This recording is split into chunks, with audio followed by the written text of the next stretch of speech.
Scrap ಆಗಿದೆ ನೋಡಿ ಎಲ್ಲ. ಅದಕ್ಕೆ ಅಲ್ವ ನಮ್ಮನ್ನು ಕರೆದಿರೋದು ಪೇಷಂಟ್ ಎಲ್ಲ ಹೊಸದಾಗಿ ಮಣ್ಣು ಬಂಡ್ಲಿ ಎತ್ಕಂಗೆ ಬಾಯ್ದೆ ಬಿದ್ದು ತೆಗಿಬೇಕಲ್ಲಪ್ಪ. ಪೀಸ್ ಅಷ್ಟೇ ಅದು ನೋಡ್ಕೊಳ್ಬೇಕು. ಬೋರ್ವೆಲ್ಲು ಹಾಕ್ಸಿ ಎಷ್ಟು ವರ್ಷ ಆಗಿದೆ ಏನು ಎಲ್ಲ ನೋಡ್ಕೊತಾ ಇದ್ದು ಚೆನ್ನಾಗಿ. 140 ಅಡಿ ಇದೆ ಕೇಸಿಂಗ್ ಅದು.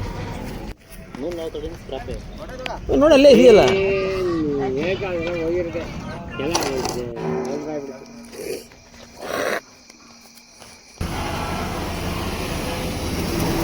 ಆ ಥರ ಪೀಸ್ ಎಲ್ಲ ಬರ್ತಿದ್ದಾವೆ ಒಂದೊಂದು ಅಡಿಗೆ. ಅದೆಲ್ಲ ಕ್ಲೀನ್ ಮಾಡಿದಾಗ ಬರುತ್ತೆ ಹೊರಗಡೆ.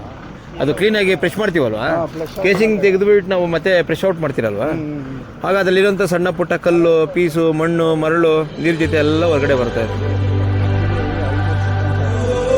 ಮಾಡಿಸ್ಕೊಂಡ್ರೆ ಒಳ್ಳೇದು.